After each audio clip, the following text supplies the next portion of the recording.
All right. We're live. What's up, everybody? How's everybody doing?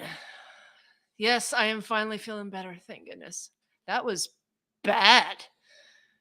Yeah, Bree's never sick. I'm never sick. Ever sick. And The last time she was sick, she picked up E. coli poisoning. Yeah.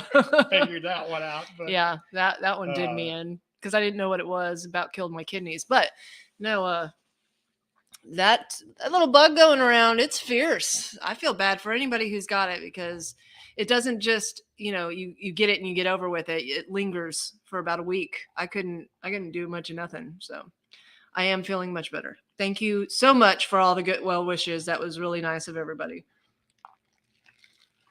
But so I went back to work Tuesday this week because we decided to close on Martin Luther King Day just because it's cold. So lots of people up in here. We got 112 in the house. Let's say hi to some people. Pat, where are you skiing at? That sounds like fun. Thank you for coming back in. Remus, hello. Boss Fuller, how you doing? Philip Orr from Malvern. You're just a hop, skip, and a jump away. All right. Grass Cutter Palmer, what's up? Jim Brewer, hey. Mahabat Khan Malak, thank you for popping in. From New Zealand. New Zealand. Ooh, you so far away. Let's see. Williams Lawn and Property Cleaning. Do an engine swap on a zero-turn mower step by step. I don't think we have.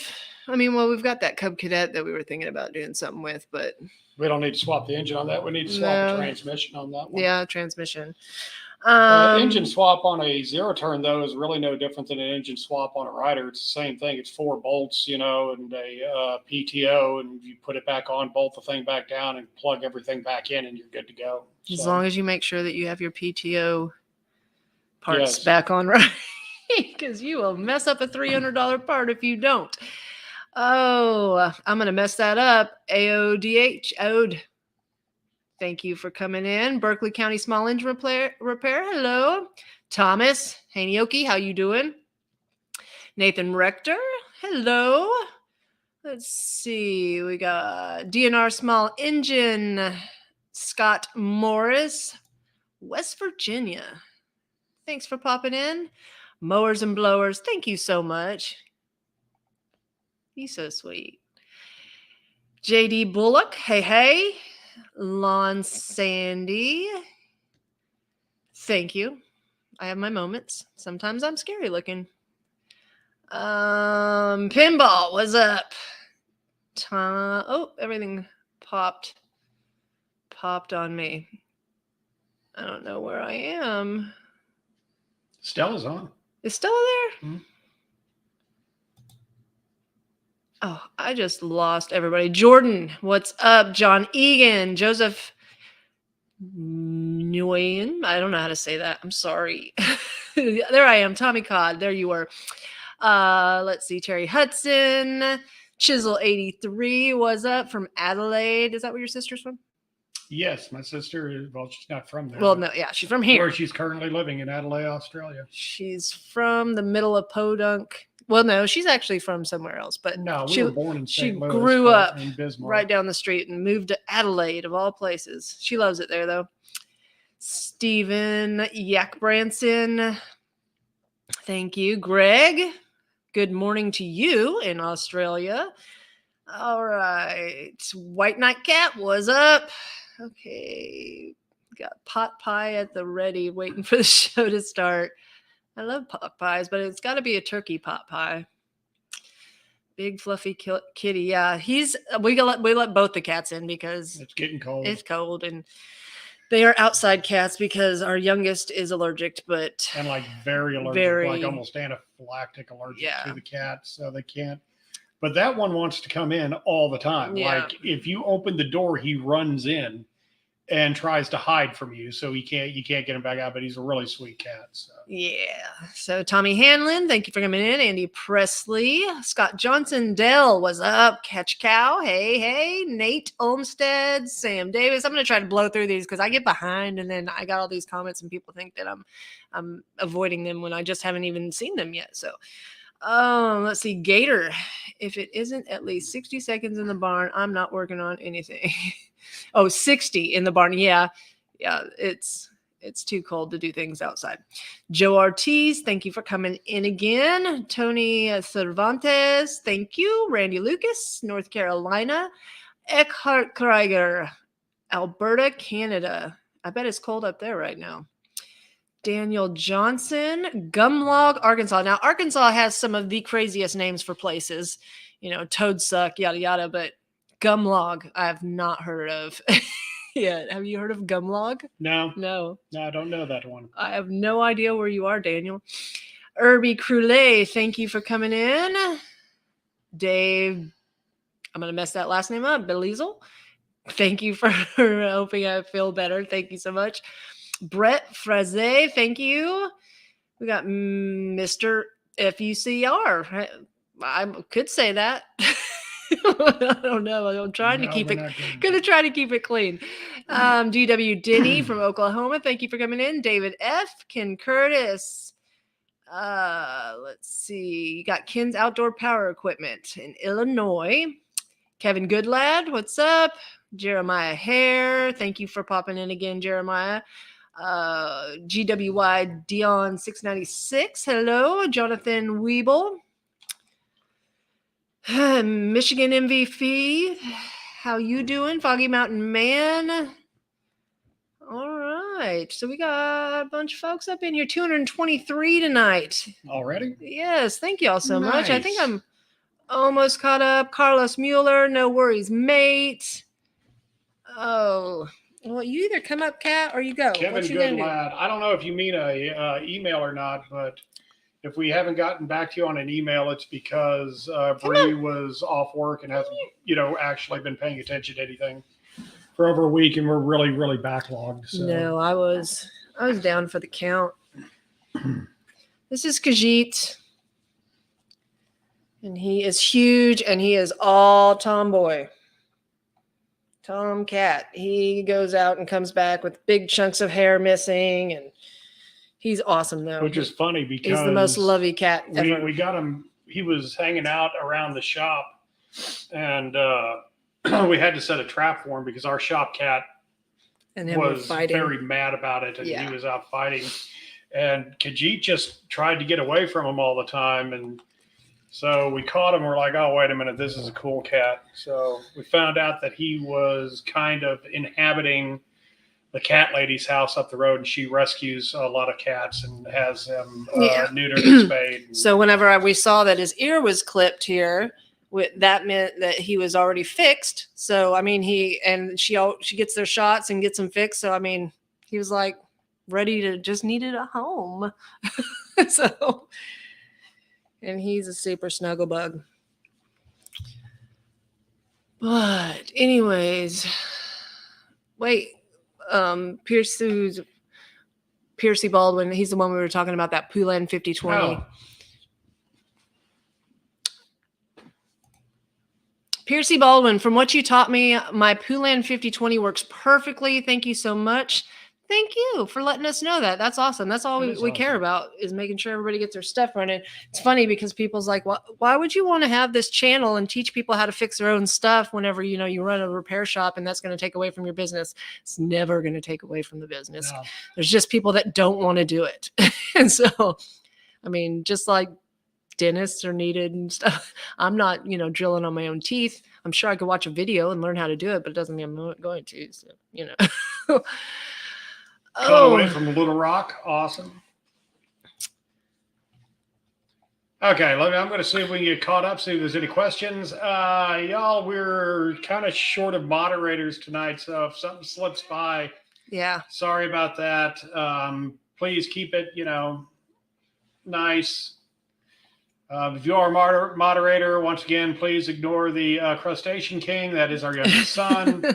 and he'll just keep crapping everybody. That's what he does. Here, and I'm going to add Stella as a moderator because. Oh, yeah. Yeah. That way I can see your comments too. And if you do have a question, please put them in all caps or super chat it, even with 99 cents or something like that. That way we can actually see it. We got a lot going on. We've been busy up at the shop putting back together our old riders and turning trash into treasure. Had a number of successes. 4 riders that we have not filmed because I was sick and Ron was doing them while I was at home, but we got 4 more riders put together. So somebody missed me also. I think you can tell you. Nice. Wow, cat. Yeah, he can't decide if he wants up or down.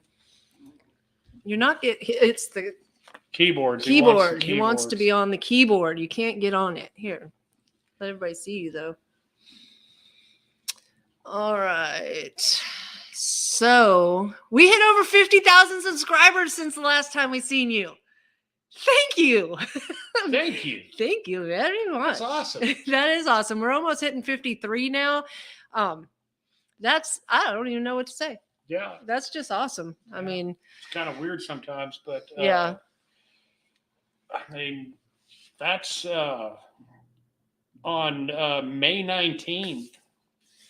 We had 540 some odd subscribers. May 19th of 2021, last year, we had 540 some odd subscribers. And then we hit 1,000 on the 20th. Mm-hmm.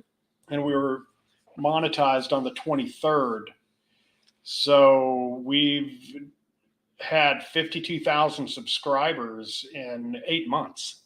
That's crazy. And to me, that's a lot. I don't even know if that's a lot. It seems like a lot, though. Well, yeah, it is, because I kind of, since all this started, I've kind of, dug into the idea of what is a lot of subscribers. And it really kind of surprised me. 10,000 is a lot of subscribers. It really is.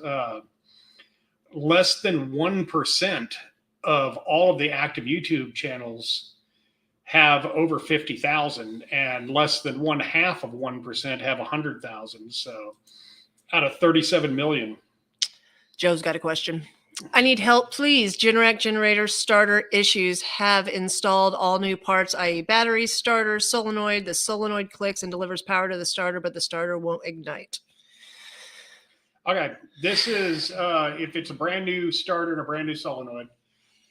The problem on that is usually one of the safety features from the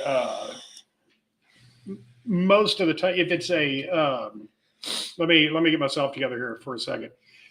If it's an inverter, it's actually inside the electronics in the inverter.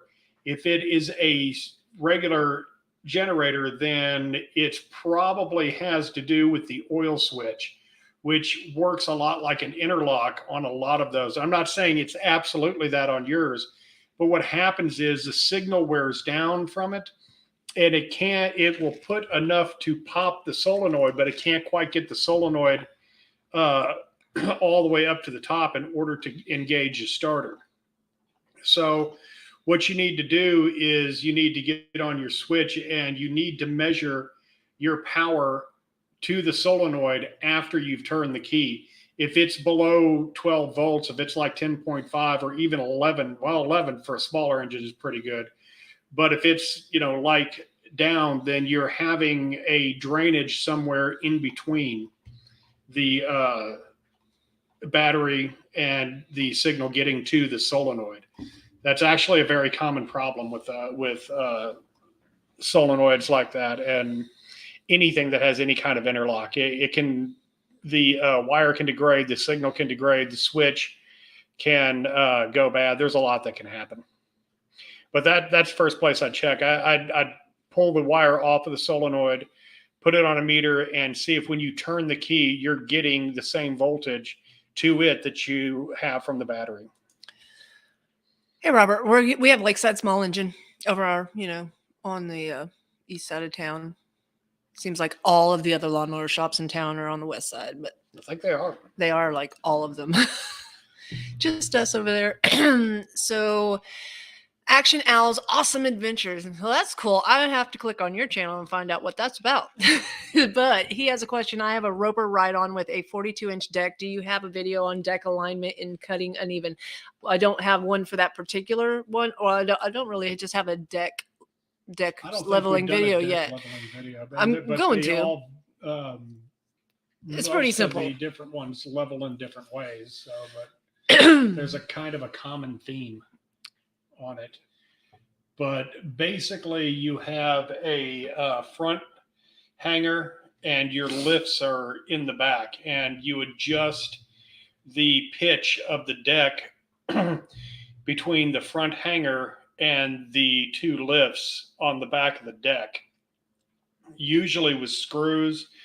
MTDs, you can only do, I can't remember if MTD made roper or not. I don't know. I think that AYP did. I think that was an Electrolux. So tell them how you need to start out with it on the ground. But anyway, all the way down the ground. You need to get it all the way down on a flat ground. Sorry. Go ahead. You have to get it all the way down to the ground, and you on a level surface, and you put a level on it. And they make lawnmower levels, little ones about 2.5 to 3 inches long with AYP. But a torpedo level will do the same thing, and you put it on there, and you just length and width, and make sure everything's level. And also make sure that your blades are straight. And at that point, you could also tell if it's warped, if it's all on the ground, and you can see if one side's higher than the other. Yeah, because that can happen. Yeah. The decks can actually flex and warp, and then. Yeah. Cat scare you? No, I hit your machine. Yeah, I got all my stuff sitting over there. So. Well, thank you, Terry. That's very nice of you. Check oil level. Yeah, did you say anything about the oil sensor switch for the generator for Joe? I did, because that's what works like an interlock. Okay. On it is a switch. But the most of those oil switches won't prevent the engine from turning over. They'll allow the engine to turn over. They just won't allow the you can't unground the coil. So, but like I said, I'm not sure which generator it is. And even if you told me with Generac, I don't know their model numbers right off the top of my head. And because it is an inverter, then it's a completely different set of rules on that. So they don't even fix those. You just have to buy a new inverter and take the thing apart and plug it up. But if it is, then yeah, you need to check the signal power from the switch to the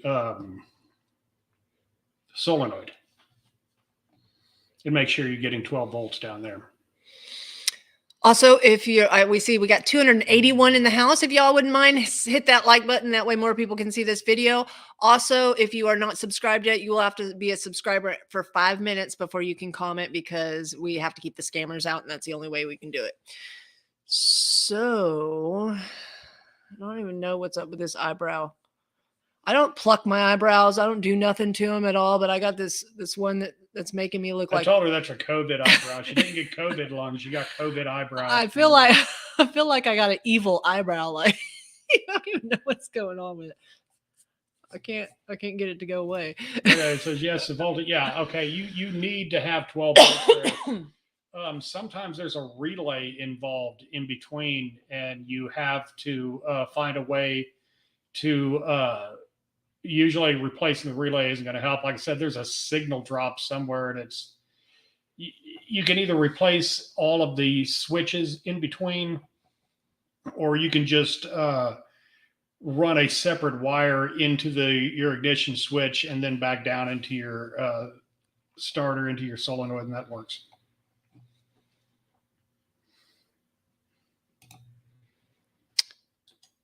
All right. I use Echo products and use their oil. I've only ever used their oil and only ever have had a weed eater that was hardly used fail to fire up. Does Echo oil really have stabilizer in it? No, it does not. The Red Armor oil, which is the best oil, it is in the description box below, because I don't get paid for, promoting them, but I do have an Amazon link that, will send you to there to buy it. And I think it's the best oil ever. So now if it's not starting up, that's probably, if it sat for a long period of time, that's the worst thing on them. So no. We don't work on Onan. So most of the small engine stuff that we do, we don't ever see Onans. The only time we ever have anybody come in with one, and we can't really get parts for them either. But Cummins is very careful about their parts. They're like Kubota. You can find other places, or you have to go to a Cummins dealer to get these things. So they're very expensive. And you just send the customer on their way to Cummins. The majority of them that we see are generators that are inside RVs, and people want to bring their RV up for us to work on it, and we don't have the room to store RVs, and we just really don't want to mess with it. So, well, thank you, Dobby. Just want to say I've enjoyed your channel. Thank you very much. All right. Yeah, Roper is an old AYP. Yeah. So anyway, the AYPs and the old ones, they have 2 adjustments on the lift. That is the actual physical mechanism that picks the deck up. And what you have to do is you level them between both the left and the right lift, and then you set pitch with the front hanger. And a lot of the time there's 2 on those old ones, so you have to do both of them.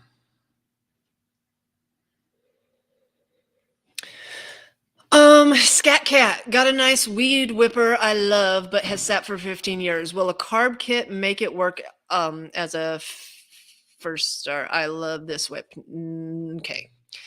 Depends on how dry it was inside. If you open up a carburetor and it's bone dry and everything's crusty inside, just changing out the metering diaphragm, I've had like no luck, because there's actually little tiny check valve kind of little diaphragms inside the carburetor that you cannot get to. And to find out if those are any good, the carburetor has to be pressure tested. Yeah. You can't change it. You can't get to it. But the majority of the time, I don't mess. I do try every once in a while, because I buy a new carburetor. But yeah, you're going to probably need a new carburetor. So it's a portable 8,000 watt. Joe said. That's a big one. Then, yeah, that's huge. Yeah. You probably have a switch somewhere in between slowing down the power. So. Jaden D, why is an oily substance coming out from my exhaust when I run my weed eater? The only reason that could be happening is that you're not burning your oil off while you're running it. Now, depending on which oil you're using and how you're running your trimmer is whether you're going to that's going to happen to you. Okay. So, steel oil, the silver bottle, I'm finding that it's very good oil. Everybody thinks I was dogging it in my steel oil video. No, it is very good oil, but it is so good for your piston and cylinder that if you are not running your machine at full throttle, which most people, homeowners, do not, they run it at, half throttle, barely using it at, throttling up at all to get around their flower beds, windows, stuff like that. So these trimmers are made to run full throttle. If you can't run full throttle, you'll need to, at the very end while you're running it, just run it wide open up in the air for like 30 to 60 seconds to actually burn all of that oil off. Now, we don't see it as much with the Red Armor or the Echo oil, but you are going to see it with any oil if you're going to run it at half throttle. So that is probably what's wrong with it. So yeah. It's not going to hurt anything, but it will clog everything up. It'll clog your exhaust up. There's a screen, a spark arrestor screen. It will clog that up. Then you won't have any power. So there's actually a video if you'd like to go check that out. I don't remember what the name of it was. It's the steel oil video, the one on the screen. Oh yeah, it is. It's the steel oil video. If you want to go check that out, and it'll show you, where your spark arrestor screen is and what you need to do. Yeah, you can't see really. Bree never really lets anyone see her scar, but long time ago when she was deer hunting, the first deer she ever got, we have a old 742 30-06 Remington. And I had told her, you know, you really got to have your hand on this gun to shoot it. I was wearing these isotoner gloves that were like super, super soft, but also they didn't have any grippy on them at all. So I was holding on to the gun, but you really couldn't with them because they were like. But you got the deer. I did get the deer. You got the deer. Yeah. So he comes comes out to the woods where he hears me, and he walks up, and I got blood trailing down my face, and I don't care because I'm just excited. And he's like, "Oh my God!" So the next thing, I'm freaking out because I'm thinking, is my face busted open? Like, but it wasn't that bad. I mean, it was sort of bad, but not that bad. Most of the riders I see are Troy builds. Most of the push mowers we see are. I don't know. Do you see more Troy belts and Husqvarnas now? Yeah. Oh, yeah. Yeah. I see a lot more. Seems like everybody else. But the thing is, I mean, the engines are all the same. They're all using the same engine, except for Troy build and the newer Craftsman that are made by MTD. They use their own branded engine. It's a Chinese engine that they've branded. The least is anything with a Honda engine on it, really. They did have a stint a couple of years ago. One of their new lines was burning up heads. People bring them in, they just take them back and warranty them. But they were just giving whole new mowers on them.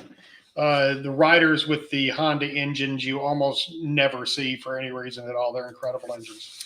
Y'all don't forget, hit that like button if you haven't yet. That would be awesome. And please, if you have a question, put it in all caps. That way we can see it and make sure we don't miss you. And if we do miss you, ask again because we're sorry. Gear drive, McCullough? Edward Atkins.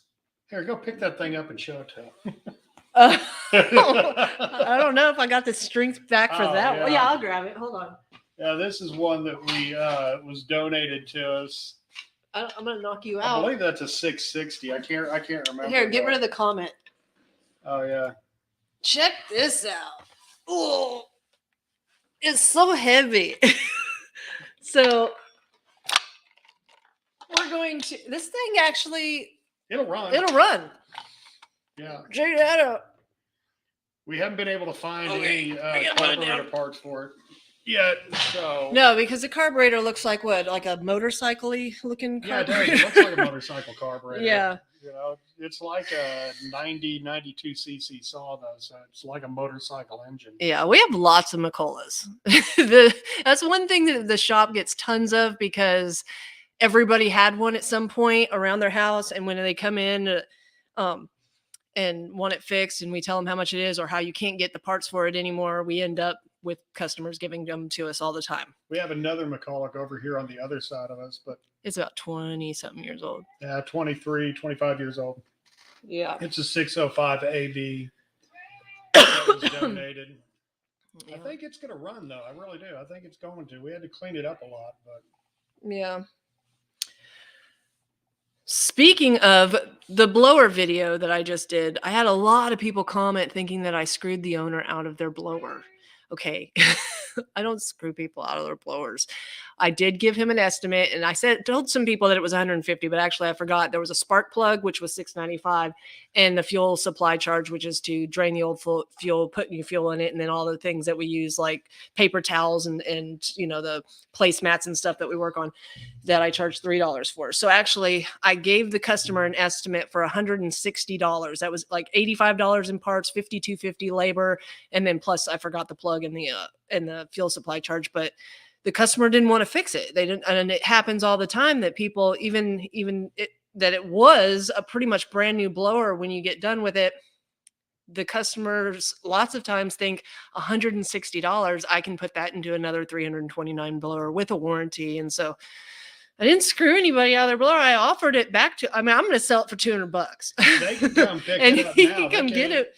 It doesn't matter how we make the money. No. We're going to make the same amount of money basically anyway. Either, you know, somebody's going to haggle us out of $15-20 on 200, or somebody can come pay, you know, 160 in tax, which is going to be $176. So I could totally get $200. How long do you think that wife ran the Husqvarna blower to wipe out that piston like that? I don't think long at all. I think I mean, they'll run up to like 20 minutes with no gas in it.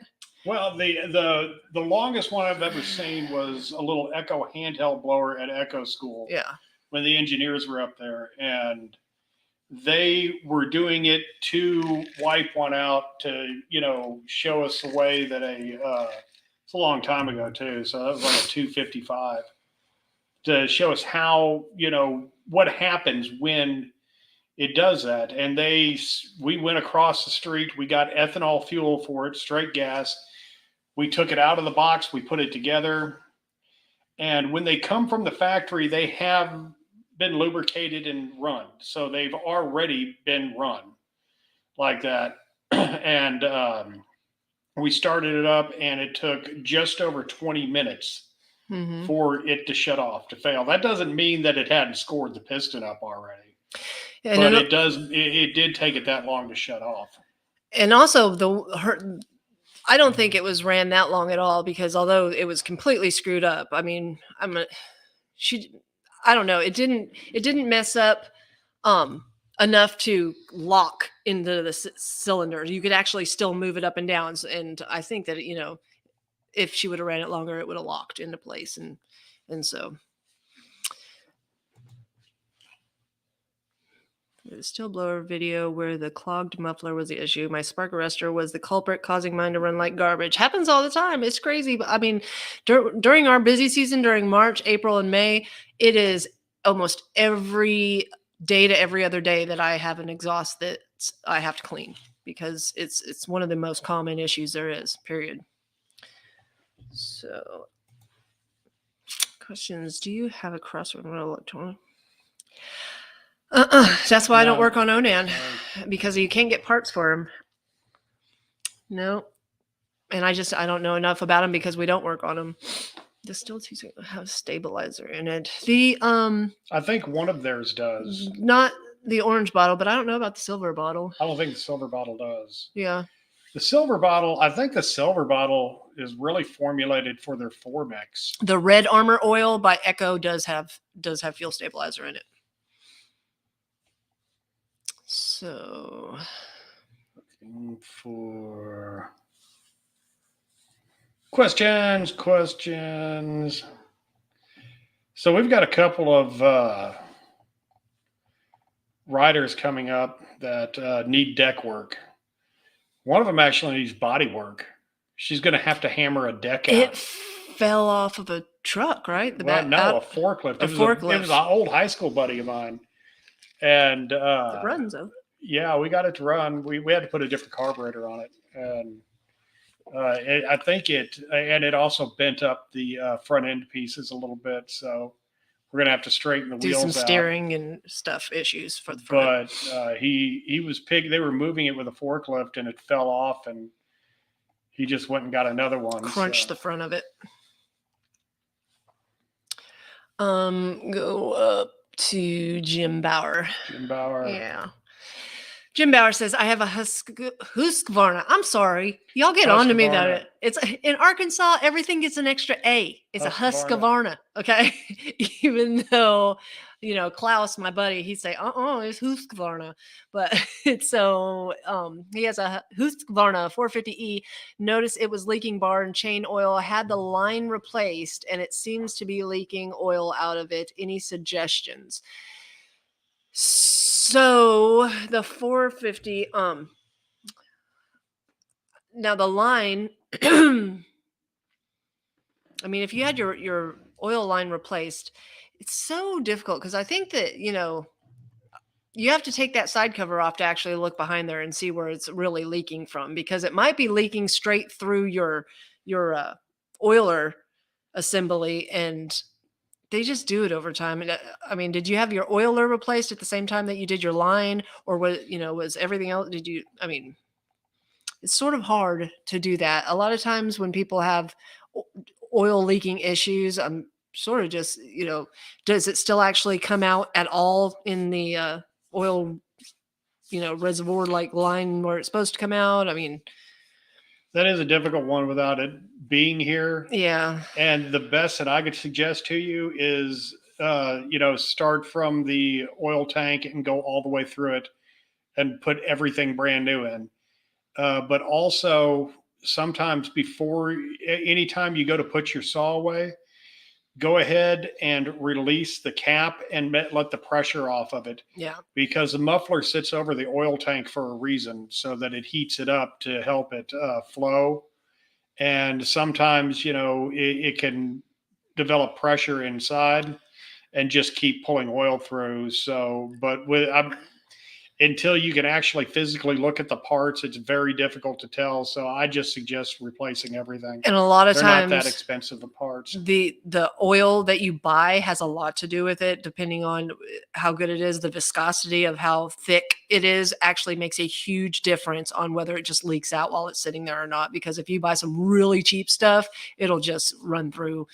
And if you buy, a better brand, it actually it's tackier, more, unlikely to do that to you. I just wanted to answer them.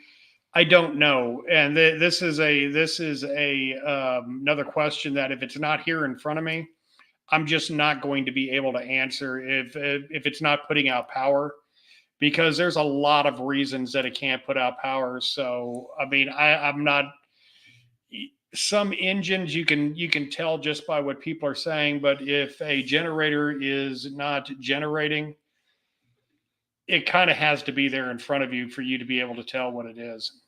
Lawn Sandy. If it has water in it, it's trash to me. I don't try to separate it. I've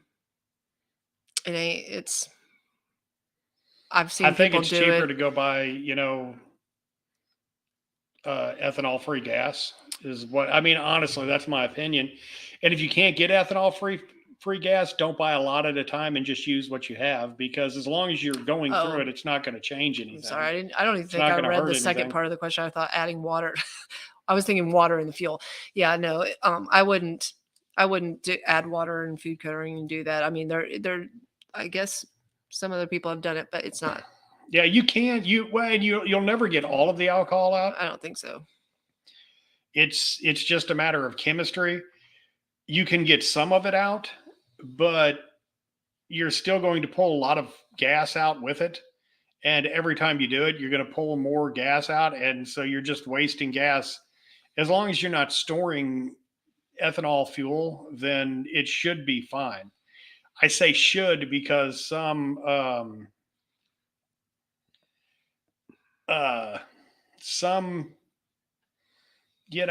gas stations fuel you just can't get to run in small engines. So that is true. Odell Pace, will a blown head gasket keep a small engine from starting? Yes. Yes, it will, but it also depends on where it's blown. It can be blown on the lifter side, on the rocker arm side, and it won't stop it from running. What do you think of the Briggs Vanguard engines? The Vanguard engine is a Japanese engine. I believe it's made by Mitsubishi. I'm almost sure that's what I was taught in Briggs school, but that was so long ago. But they're really, really good engines. I mean, I like them more than the Kawasaki's, less than the Hondas, I guess I'd say. And their bigger engines seem to work better than the small horizontal shaft engines. Their V-twins are really good. Those smaller horizontal shaft engines, ones they put on the pumps and the generators and stuff like that, I think I'd prefer the US-made Briggs over the Vanguards. Not a fan. Robert, what is your take on full synthetics two-stroke oil? I think it clogs everything up, but that's just my take on it. I think semi-synthetic is fine. I think it matters in what you're running it in. True. Yeah. Like I said, I think it's better in the Formix in the valved engines than it is the straight 2 cylinders.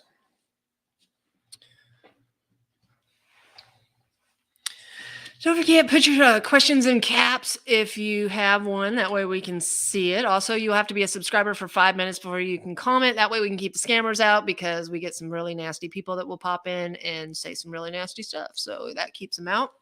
Also, if you have not yet, you can go over to Chickanic.com and find all of our. You just totally covered it up. Chickanic shirts. If you want the Chickanic work like a girl, send me a message and let me know that. I have the long sleeve shirts, regular t-shirts, and hoodies. Check it out. That's my little promo. You like that?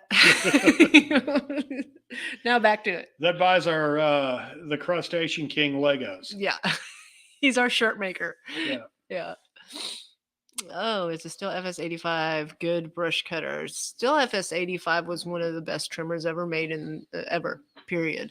And they're getting to I don't know what BA is. I mean, I just know what the might be the bike handled one, but I'm not certain. Yeah, I'm not sure what the BA is. I just know that the engine, the FS85 engine, was the lightest, seemed like most powerful, awesome trimmer there was. And it's getting to a point now where most of the ones I'm seeing come into the shop, they're just dying. So I mean it's worth it to put some money into those and buy OEM and replace it, because those were awesome trimmers. Yeah, that's really what we had until we got the 282, until we got our Shindawa. Yep. And our Shindawa was just a lot more comfortable to run. Yeah. I don't know. I really don't know. The 85 was a beast. Even, it's a 25 C. I believe it's a 25, 26 cc, somewhere in there, but it is a beast. Might have been 24, but yeah, it was awesome. How about? I know it can be done. I mean, that's how we test for ethanol content on, warranty issues and stuff like that. But I don't know. I just don't think it's going to be any cheaper than just finding ethanol fuel or just, buying smaller amounts of fuel and using it. I just think it's better to do that than to go through the process of trying to remove the ethanol from it by having the ethanol bond with the water. Ethanol is infinitely soluble in water, so it's going to try to bond with the water before the actual petroleum, but I don't know. I don't think I would do it. We go through gas really quick though, so. Yeah.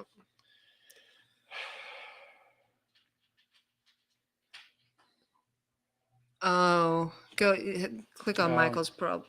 Michael Cravens, he asked, Poulan Pro chainsaw has the tool-free bar lock, but the chain continues to come loose. Is this fixable, and is it worth fixing? Engine runs fine. They're terrible, really. I mean, and it's just a nonstop issue with those. I do not like them at all. But a lot of those saws, you can actually find the same saw with the one where you chain adjust on the inside the cover. So that's what I would do is try to find it might be the same, like look up your model number and your model and go to like Parts Tree or something like that and put in your model number, and it will show you maybe even on your model, it'll show two different side covers that you can decide from. But if not, you can like maybe go use the same number, but it might have a different letter at the end of it, and it's virtually the same saw with a different side cover, and you might be able to do that and it won't be expensive, especially for the Poulans. Oh, still at 015. That's old. Is my Walbro guy up in here today? I don't know. I haven't seen him. I don't know. Those may have been Walbros. If it's an old steel, it had a Walbro on it. I'm pretty sure. It's tough to find some of those old Walbro carburetors. I don't know if you've been Google searching it and stuff. I don't have any of those old ones. I've used them all on old saws. I think I already answered this, but yes, it will. A blown head gasket will keep an engine from starting. If it's blown on the compression side, it will sometimes keep. Sometimes it'll start and you'll just hear it blowing out of the gasket. So yeah.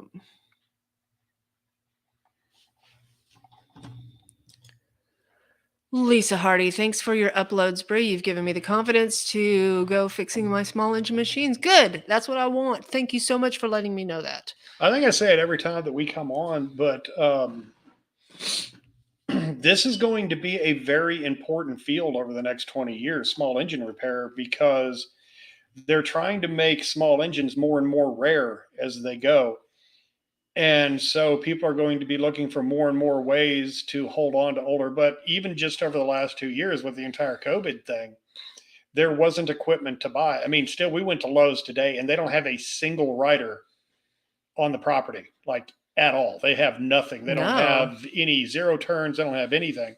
So we may be in, kind of a blackout of newer equipment for the next year or two before things get, well, it might be the next 3 years, but before we get things all caught back up. So if you can learn how to work on this equipment, or if you know somebody younger who is looking for, a career, or say even somebody, middle age, it's not hard to start at 40 and spend 20 years doing small engines, and because you can make a good living, because our labor rates are getting comparable with automotive these days.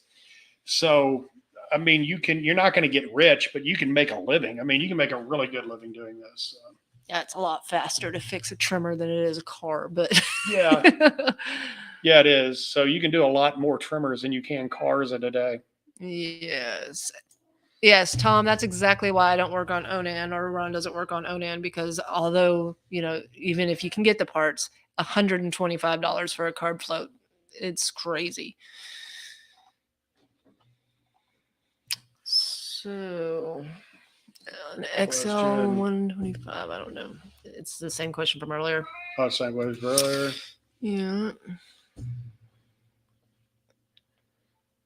You have a chance of an XL 125. No, don't have 125. I don't know what it is.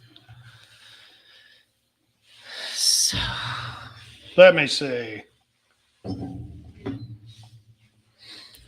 And I mean, if you are, a small engine mechanic or a mechanic anyway, teach these kids how to fix stuff. I mean, it's not only small engines, it's everything. I mean, there aren't enough mechanics, there aren't enough welders, there aren't enough electricians.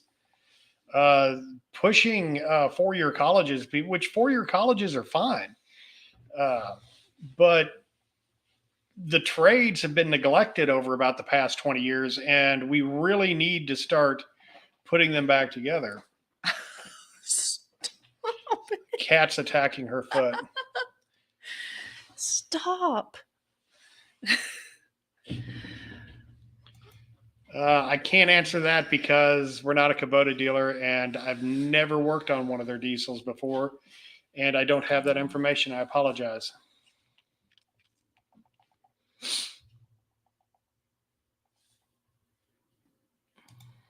Yes. The Hondas really, truly do make the best generators. Go to Andrew Will after that. Andrew Will asks, for winter storage, do you recommend running your chainsaw dry of gas or stabilizer? Do you recommend running Supreme premium gas in your small engines, mixed gas, or will regular basic fuel work? Thanks. The best thing, of course, you can do is run ethanol-free gas. But when it comes to winter storage, if it's just going to be a winter, it's a bit, like 6 months. If it's going to be 6 months or whatever, it is good to run it dry, but you have to make sure that you have a fuel stabilizer in it. If you're going to run it for a long, or leave it stored for a long period of time, like you think it could be years before you get back to it, and I've said this before, the most awesome things I've ever seen is some saws that I had come into the shop that over time I've seen quite a few that sat for a long period of time, like 20 years or 15 years or 10 years. And when they were stored, our grandpas, they knew how to store stuff, and they filled it up with oil. They like filled the gas tank up with oil. They, 2-cycle oil filled. And then if it had a primer, they'd pump it into, the carburetor. And then the diaphragms still stay pliable and stuff like that. And I could pretty much just drain that out, run some gas through it, and it would start after sitting for that long, which was crazy, but it would. But well, the oil is not going to shrink your fuel lines. No. And rot your fuel lines. It's going to keep all of your diaphragms pliable. Mm-hmm. That's the best choice for long storage. We got out our pole saw today, the one Bree did a video of a few years ago. Yeah. And we'd ran it dry this time last year because we were pruning the exact same fruit tree out back. And I put gas in it, primed it up, pulled it in, and started. But we use Red Armor oil with fuel stabilizer. We do. But also, so there's remnants left in the carburetor from that, there is, because you can't ever get everything out. So I mean, if you, that's why it's hard, because if you're going to let something sit and it's had gas in it, and it didn't have a lot of oil in it, it's going to dry out and everything's going to become crispy, and you're going to have a carburetor kit. Especially if it's a Pooland Wild thing. If it's a Pooland Wild thing, all your fuel lines are gone. Just disassemble everything. I have a video for that. I don't know. Put it in I don't even know what to do with it. Put it in a mason jar. No, they just need to fill it up with oil and prime oil into it. I'm telling you, if you have a if you have a poo land that you're going to sit and you use that thing once every 3 or 4 years, I promise you, if you fill it up with a ton of oil and prime it into the carburetor, when you get ready to use it, you prime it out, you prime gas through it really good, rinse your tank out. I promise you it'll start every time. But nobody's going to listen to me, and everybody's going to let it sit with gas in it. They used to punch those out 10 over. That's as far as I've ever seen anyone take one. You might be able to do it more. I don't know. That's me. That's how far I've seen them go with it. So. Oh, we got 440 in the house. We got 310 likes. Where y'all at? Hit that like button. Thank you so much. Well, thank y'all for showing up. Yeah, thank you. We were just. I'm going to try to. I've been just sitting here cruising, just talking to everybody. I guess I need to. Oh yeah, because we are about 12 minutes behind. Daihatsu makes Vanguard. Daihatsu. Yeah, I believe you're absolutely correct. I was thinking Mitsubishi, but as I stated, it's been a lot of years since I learned who made it. But thank you so much for correcting me. I don't think there's any reason to run high octane fuel. No. Well, here's the thing about high octane fuel. Okay. Racing fuel and avgas, blue gas, the stuff you get at the airport, is almost never going to go bad. So if you want a sure thing that you're going to mix, then it's never, ever, ever. I mean, I've seen people start chainsaws 7 years after they've been sitting with avgas in them. So high octane or leaded gasoline is not going to go bad. So if you can get your hand on it, it's going to be really good for your machine. It is. It's really good for your machine anyway, but it's an unnecessary thing to have. Let's see. Also, a bunch of you probably weren't in here when I said thank you to everybody. We hit 50,000. We're now up to 52, almost 53,000. Thank you all so much. That is so awesome. If you haven't subscribed yet, please do. But hopefully I can save you some time, money, and frustration. But I just wanted to thank everybody again because that's pretty awesome. And we got 4.5 million views. 4.5 million views. That's awesome. So many people liked her talking about how you should never buy this cheap. Oh yeah. Yeah, that was kind of crazy. That was crazy. Like the easiest video she ever did, she just sat up there and said, "Don't buy this." We're standing at work one day, and we already had planned out the video for the rider. Yeah. To the turning trash into treasure rider video, and I'm like, "Hey, wait, I saw this. I got this really crappy chainsaw in today. I was showing Ron it, and I was like, I gotta let everybody know how bad this thing is." And then 2 weeks later, I got 300,000 views, which is. I'm glad everybody saw not to buy that chainsaw, and it was just sort of crazy. And I know that one is a bigger engine, but at $150, you're within $30 of a Steel 180 and $40 of a 310 Echo. So, I mean, buy a real chainsaw. Yeah, It's don't buy that Chinese anyway, the stuff. X Series John Deere's, yes, they're very good tractors. The 300s, they have controller issues. The engine management system that they have are kind of weak and they fail in weird ways. And they're about $160 to replace.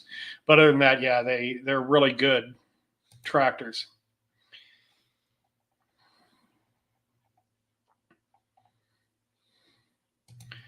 Wish John Furnace was here. I know. We have a guy. He's our Dixon guru because he was the only one in town who had a shop and sold them for like a few years. So the only ones that are in town are the ones that he sold. So we don't see him that often, like barely ever. And they were really, really good tractors. If it's an older one, you have to kind of find what they were using, and I'm uncertain of that. I believe that I think Husqvarna bought that name. I think they bought the Dixon name, and I think there's some AYP labeled Dixon. So check your take your spin. If your spindle isn't a full-on commercial one, if it looks kind of cheap and has 4 legs on it, it might be an AYP. It might be, but if it's not, it's probably one of those awesome ones that is like super heavy duty, and you can buy it all in pieces, so you don't have to buy the whole thing. You can just get whatever piece you need for it. Go to Gator. Gator asks, my older steel says 41. My newer saw says 50 to 1. Will it hurt to run 50 to 1 in my older ones? Ideally, I'm supposed to tell you that no, you need to use whatever they tell you to, but we put 50 to 1 in pretty much everything. All the 40 to 1 stuff. But I don't know. There's some Craftsman's, like some of those crappy Craftsman trimmers that seem to not like to run unless it was a little heavier, but it's not going to hurt it. It's like an extra. It's a smidgen. What is it? A half ounce or something like that? Well, an extra half ounce of oil, I believe. Don't quote me on that. It's like, what are they? It's 2.6 ounces for 1 gallon. 2.6. I think it's 3.2 for 40 to 1. But y'all can look that up. I think 40 to 1 is 3.2 and 6.4 for 2 gallons. Yeah. But don't hold me to that, please. And please don't just take my word for it. Please research for yourself. Yeah. I don't want to get on here next week and have, 500 people screaming, I burned up my saw. Yeah. I'm like, well... So, as long as you're using good oil, I mean, it doesn't matter what anything that avoid what we were just talking about. Do not use bad oil. Don't use that Walmart stuff. It makes all the difference on what brand of oil you use, for sure. Unsteady speed. Got it out of my neighbor's That's usually trash. called surging, and that's usually a carburetor problem where the jet is slightly clogged up. Or the emulsion tube, it is kind of clogged up. So take your carburetor off and clean it.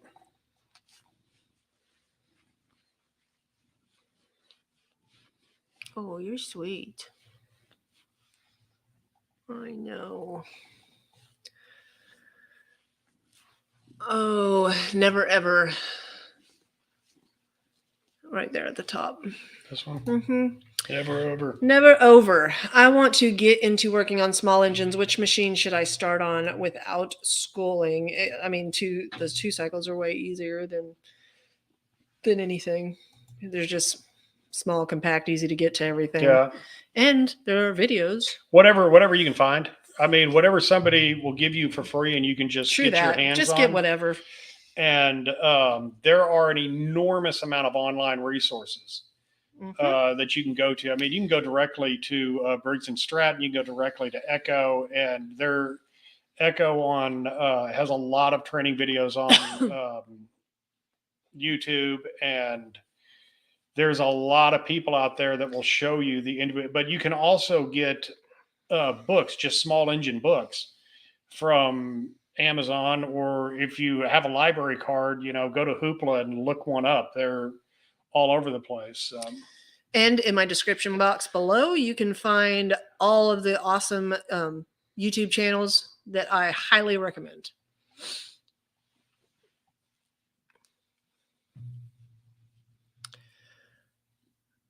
You can go to that one, yeah. In M, is the Echo products comparable to steel products, BP or Amoco? It's white gas.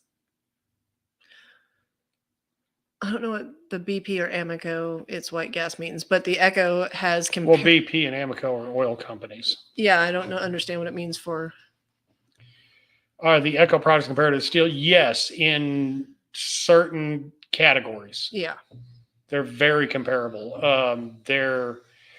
I much prefer the Echo and Shindawa trimmers, which are made by the same company. That's why when we say that, it's because they're the same trimmer. They're just colored different. Because they're true 2-strokes. They're not a 4-mix technology. So are the blowers. I mean, the small saws that Steel makes are just not the kind of quality that the small saws that Echo makes. On the other hand, once you get into their professional line, I mean, they're really,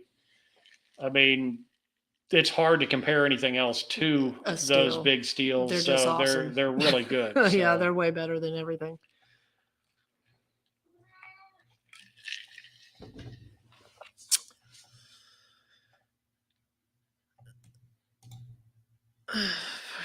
Kevin Smith, affordable small engine repair here. What policy do you have for items left for a period of time after the customer has been notified? This causes a lot of damage to Bree and my relationship. There's no damage done. I just think that I like to give people a long time. I mean, I think a year and then we can do it. But Ron's like, if they don't pick it up 30 days after we call them, it's mine. I don't say that. Yeah. But I mean, some of this stuff, I mean, people have come back in for, 2 years. Yeah. I think it was last year, somebody came back, they had their push mowers and they sat there for 2 years and they came to pick them up. And I was just absolutely, completely blown away. Number one, that we had them, that I hadn't thrown them away or sold them yet. And, shout out to Ethanol Shield Fuel Stabilizer, because we pulled the things out, we started them, and they kind of ran on the gas that's been sitting in them for 2 years. We did have to empty them out and fill them back up with fresh gas, but they did start and they did run. And then the guy wanted to haggle over the extra money for the gas. I was like, no, dude. I should be charging you $100 storage for these things. So I want to charge storage for them. I think Bree feels bad about some of that stuff. So we don't even agree to disagree. I mean, she does whatever she wants. I'm not really allowed to talk to the customers because she says I'm an a-hole and don't know how to talk to people. He doesn't. So. He doesn't know how to talk to people. I kill people with kindness. And so I have been looking at an Echo Saw. What's your input? Clint McQueen. Well, it really depends on how much cutting you do and what kind of shape you're in. If you have a lot of cutting with some larger trees, the CS590, ooh, I have one here. I could totally break it out and show you all the good things about it, but it's awesome. It's 60 cc's, 3/8 full chain on a 20-inch bar, a decompression valve for easy starting. I don't even use the decompression valve because all of the Echo products start so easy. You do not need it, but it's the most bang for your buck. For $400, 5-year warranty for any manufacturer defect, lifetime warranty on the coil.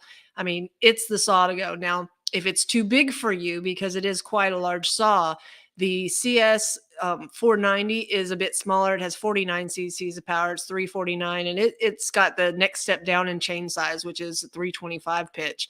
And down from there, you go to 3/8 low. So, which you can get up to like an 18-inch bar in the CS 400 and stuff like that. It just really depends on how much cutting you're going to be doing. And if you're looking for a little one, the 310 is a beast of a saw. And we've seen one, what's the guy's name? The guy who does the stump grinding. Are you talking about Rusty Cox? No, not Rusty. The other one. Oh, yeah, Mr. Heindel. Yeah, Mr. Heindel. His is finally one of the seals went out in it. Now, he bought this saw when we first started selling Echo, so like a decade ago, and he used it commercially for 10 years. And I mean, it was like $179, and it's a $199 saw, and they're just incredibly good saws. You wouldn't think it when you pick them up because they feel cheap, but that's the only one I've ever seen go out, and the other ones have just been water. And someone asked me if I ever owned a motorcycle shop. No, this is the only shop I've ever owned. The rest of mine is hot rod cars. So NM asked me that. Phil Torok, probably going to jinx myself, but I've used the steel silver bottles with non-ethanol fuel in my 94R for 5 years now. Trimmer runs like the day I purchased it. Those actually, the 94s, those are the Ford, or they've got the valves on top, I believe, and so those run hot, and they don't do it as much as the. That's what that oil was engineered. Yeah, that's and you won't have any problems and run it full throttle. You should be good to go on that. So.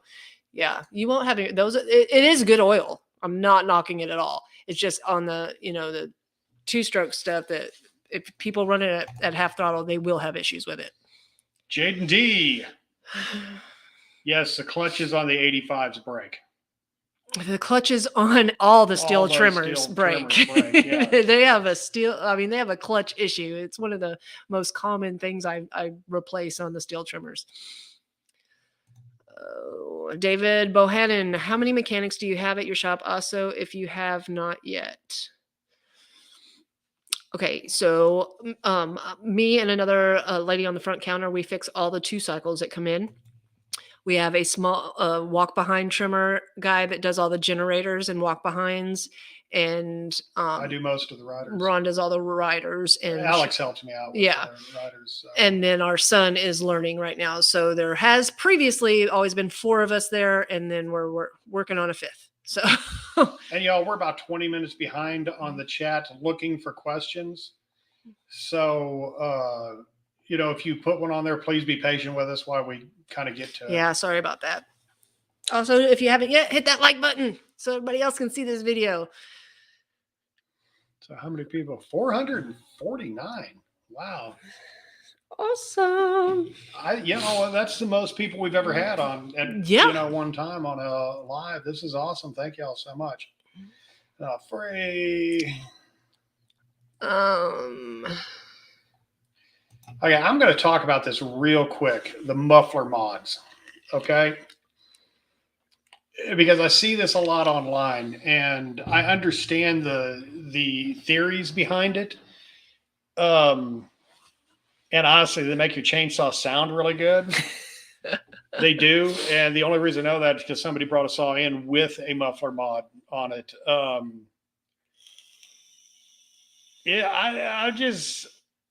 I'm not going to recommend something like that, mostly because they're pretty far out there when they come to you. The Steels and the Echoes, by the time they get to you, their performance is pretty far out there, and they're engineered right up to that. Well, all 2-stroke engines are engineered right up to that point where they're getting ready to go. So, that's an up to you thing, but I don't think they're that necessary. I don't think they're going to make that much of a difference. They do sound super cool, though. I'm going to give it to it. Those things sound great. It sounds like you have a loping cam in your chainsaw. Those things are cool. They sound great. Oh, John's in here. John Clem. What's up, John? How come I don't have any stickers yet? Where's my stickers at? Oh, let's see. I think we already answered that one. Yeah. Never over. Update on the Poulan Pro Chainsaw 5020. It was indeed the carb. So when we were talking about that and you had said you changed everything, was that because you got an aftermarket carb? I forgot what the deal was with that.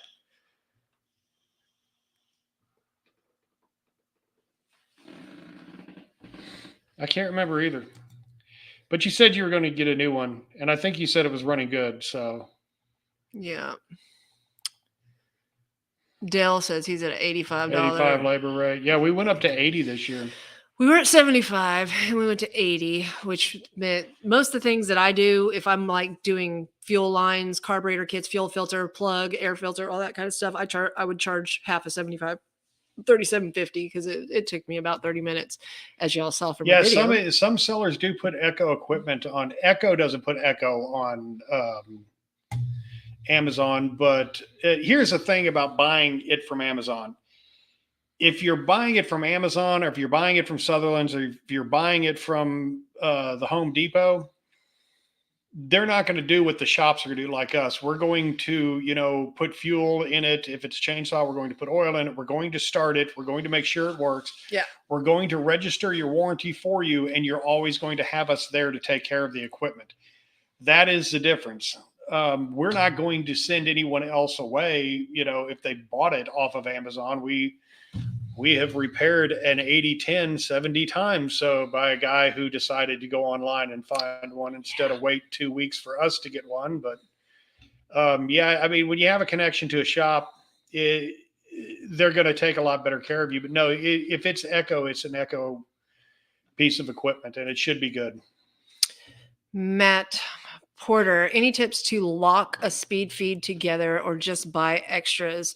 If it's gotten to the point where it's like exploding and coming apart on you, I think that if that's what you're meaning, the deal with the speed feeds, which is awesome, is if you change the cap out before it starts to wear into the bottom of the base, it'll last forever. And you only, like, I sell the caps for $8.95, and so the whole head is $30 at my shop. I know they're more online at some places, but always try to catch your speed feed. I saw some people, and they tell, on the video that I made for the speed feed, a lot of people were saying that there's something where you can put a screw or a bolt in the bottom of it. I'm not telling you to do that. I'm not telling you not to do that. Putting a little 1/4-20 bolt in the bottom of it to save it. I mean, they're just drilling out the exact center and putting in. Make sure it's not too long enough to prohibit it from the spring. They're using a 3/4 inch working inside long 1/4-20. But I'm not. I don't like telling you to do stuff like that, but at the same time, I thought it was pretty ingenious. So, if you want your heads to last longer, so premium gas. Okay. I know that all of the manuals say that. This is what I actually get from the engineers when I go to school, to the training ones, is they're like, I know we say that, but the truth is the freshest gas is the 87. And that's because on average, the 92, 94 octane sits for 3 to 5 times as long in the tank as the 87. So, I mean, you have to make up your own mind on that. I'm just telling you what the engineers tell me is it is fresher gas, and it's best from the highest volume stores. So we have a gas station that has us come pick their equipment up because every once in a while they put in a bad batch of their own premium gas.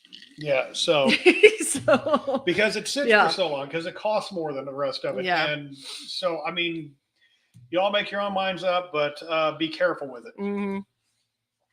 And if you go to a shop and they tell you there's just bad gas that you can get at the gas station, it's true. It will run in your truck and it won't run in your lawnmower. And we don't know exactly why, but I'm not a petroleum engineer.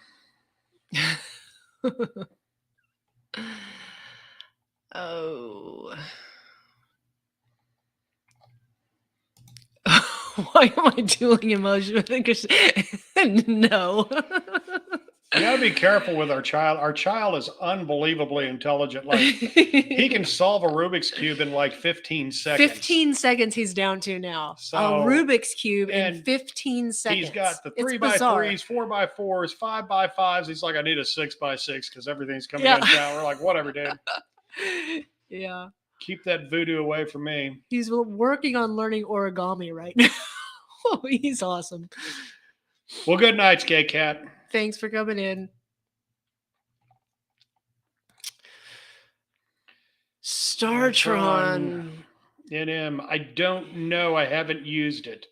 The only one that I have truly used and put to the test is ethanol shield. So I was trying to see if we had any bottles like it around the garage. When I went to school for ethanol shield, I took a class for the ethanol shield. And what they did explain to me, and I think Startron was one of them, when you buy a bottle at the store of some kind of stuff, just hand any bottle. Okay. Like I have this bottle of oil here. Anything that it says on the bottle itself has to be 100% correct. If you go to the store and you buy a bottle of fuel stabilizer and it says whatever it says on the bottle, they have to be correct and honest on the bottle. If they have a little tag hanging off of it, like some of them have like a box looking thing, hanging off of it, sort of, they're allowed to lie on that. They're allowed to exaggerate what they can do. So do not believe what is on the extra hanging off piece on these bottles, but it has to be, only believe what's actually on the bottle, which was completely bizarre to me, but that's what they said. Joshua Baker, I know that they did Echo made an auger. There's not one now. There's not, but there's a lot of stuff not in the new catalogs. Yeah. And that isn't because they're not going to make them anymore. That's because they're so backed up trying to get equipment over here. So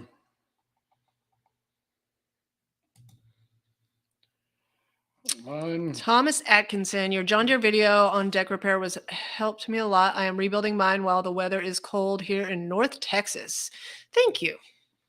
We'll be in Dallas in 4 weeks. Yep. We're going to a show there. Yeah, going to see a show in Dallas in February. It's comedy.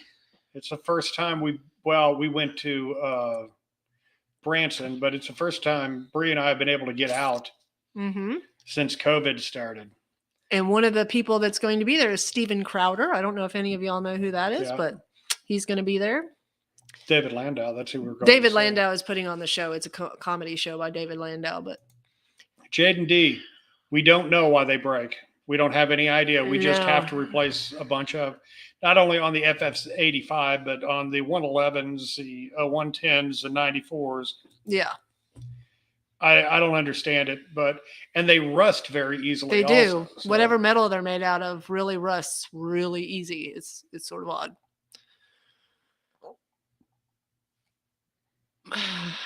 Have you installed that guy? Have you installed any of the new spiral diaphragms on any equipment? I actually have a video. I think I'm wearing a Walbro hat in it, and I did, and it worked. Yeah. It was on an auger. Actually, that one that we had sitting around the shop that was nasty that I had to end up, I pull it out thinking, oh, this thing's been sitting around forever. It's going to be really good to make a video with. I start to make the video, and then I notice that there's this gigantic hole in the gas tank. So you're going to have to see me rig up a gas tank for it in the video, but it worked. So it didn't matter. 465 on. 465. If we're gonna have this many people on, we need to get a guest on for y'all every now and again. And so Stella needs to come on with us. Stella needs to come on. Stella, we need to get in touch with you, and that way next time we can send you a link and you can hang out with us for a little bit. I'm not good at figuring out how to do this, but I can, I think. Put the link up.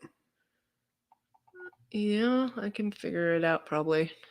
We don't know how to do it. If Stella's still with us. I don't know if Stella's still on. Yes, she is. Awesome.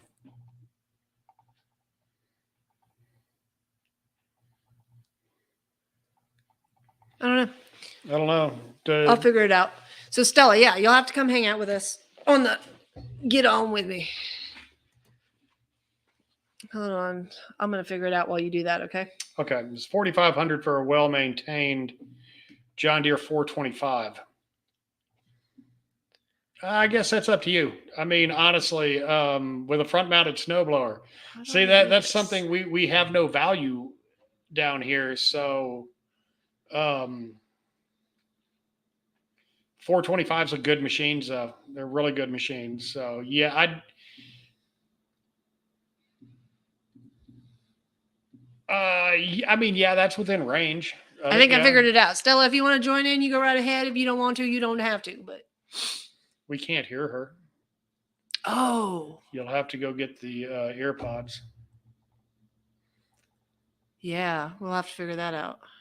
Yeah. Why don't we have any microphone or any speakers? Anyway. Well, we do. I mean, I can run it through the TV, but everyone would be able to next hear time. Stella said next time. Okay, next time we'll have our speakers hooked up so we could hear what you say. Well, no, we'd have to have the earpods in. Well, we'll get it figured out. Yeah. Just notice you're wearing. Yes. We went to Dallas to see Went to Dallas. We 2 went years ago? to, we 3 years saw him ago. in Lubbock, Texas with Megadeth on the Gigantic He tour. came to Little Rock. Saw Zach Sabbath. I first met Zach Wild in Dallas at the Dallas Guitar Show in 1993. I was sitting there at the Mesa booth playing a guitar, and he came in and sat right behind me. He was going to sign autographs there, and I was like, turned around like, "You're Zach Wild." He's like, "Yeah, dude." It's like awesome, but back then I was like 22 and he was like 25 or 24, so we were just kids. But yes, do love me some Zach. Yep. White gas is naphtha. Okay, yeah, I've never heard it referred to as white gas. Naphtha is what we used to use as opposed to lead for our hot rods when I was a kid, and we had, decided to put giant 12-to-1 pistons in our cars and take them racing, and we didn't want to go buy the BP 105 octane leaded to race. We just pour a bunch of naphtha in it and did pretty good. What do you think about the getting to you today? We're to you today. What do you think about the 58-volt Echo battery units getting you today? Okay. If you can get your job done in a short battery span, that's fine. I don't. And if you health wise, if you can only run something that is that light, it's worth it. But the bang for your buck, if you can run 2-cycle stuff and you don't mind the whole gas thing, and it's a lot more worth it, I think, to have gas powered equipment. This is what I've heard from the people who actually own the chainsaws. I don't know about the weed eaters, the blowers, the chainsaws. They say under full use you have 15 minutes. Yeah. They said that's it. Your battery. It's sort of crazy. You said you cannot get more than 15 minutes out of them. You can get 10 minutes of hard cutting if you're lucky, and then some small stuff for another 5. But if you're going to be consistently and using it a lot, you have 15 minutes. So we don't stock them. And we've had a couple people ask about them over the years, but nobody has ever really committed to one. So, yeah. Oh, Steve, Bald Eagle's up in here. If y'all haven't checked out Bald Eagle 242, go check him out. He's got a great channel, and he was so sweet and gave me the kindest shout out in his video today. And thank you very much for that. I almost cried when you told me about that. when you started talking about me, I was like, that is the sweetest ever. Thank you so much. I have a Cub Cadet, Fred Lewis. I have a Cub Cadet ZT with a 24 horsepower that runs for 5-10 minutes fine, then it cuts off. Can't crank up. Can crank up and run a few minutes and then starts to cut off again. Any ideas? Most likely that's a fuel delivery problem. I'm not saying for certain. It's what we've seen the most. But that's what we've seen the most. If it's debris inside your tank, shutting, Yeah, go through your fuel system, your fuel lines, all the way through from most of those ZTs have a dip tube that goes into the tank. You have to pull it all the way out. And fuel lines can collapse over time. And you won't know it until it's actually happening. But the inside of a fuel line will begin to collapse in on itself. And when you let the pressure off, it'll lump back up and fuel will go through. But the more you use it, the faster the process happens.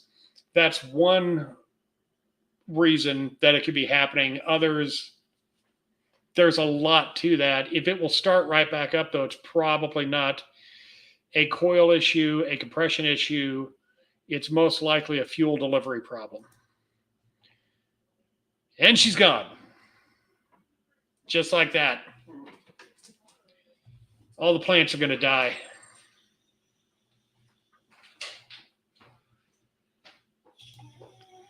Like, yes, more for camping coil. Yes, but it is a very good octane booster. When you're trying to, run 468 cubic inch Chevys with 12-to-1 pistons with domes this tall on them, and you're dumb and you're 22. Y'all must be talking about warranties. I'm seeing y'all some 90 days, 30 days, quite long enough. Year, no. The only thing that irritates me about Echo, because they have such a great warranty, they do 5 years for manufacturer defect and a lifetime warranty on the coil, is that they only give you 30 days for a carburetor adjustment. And the fact is a lot of times people buy the machine, they use it once or twice in that 30 days, and maybe in a month and a half they need a carburetor adjustment. I fight with them all the time on this because I really think that, a carburetor adjustment should be at least 3 months, but they give the most awesome warranty. We haven't yet. Rob Small Engine Repair. No, she hasn't charged one yet. No, I didn't see the question. No, I have not. But Ron, over a decade of people leaving their stuff for a year and a half, and us having to fight to get around this stuff. I really should, but actually you don't have to really, if you just tell them that, okay, that's fine, but if you leave it here for another 30 days, we're going to start charging $2 is that what they're talking about? How long stuff gets left? Yeah. I mean, I have a sign even that I've made saying I'm going to start charging you after 30 days $1 a day, and I've never done it. I can't.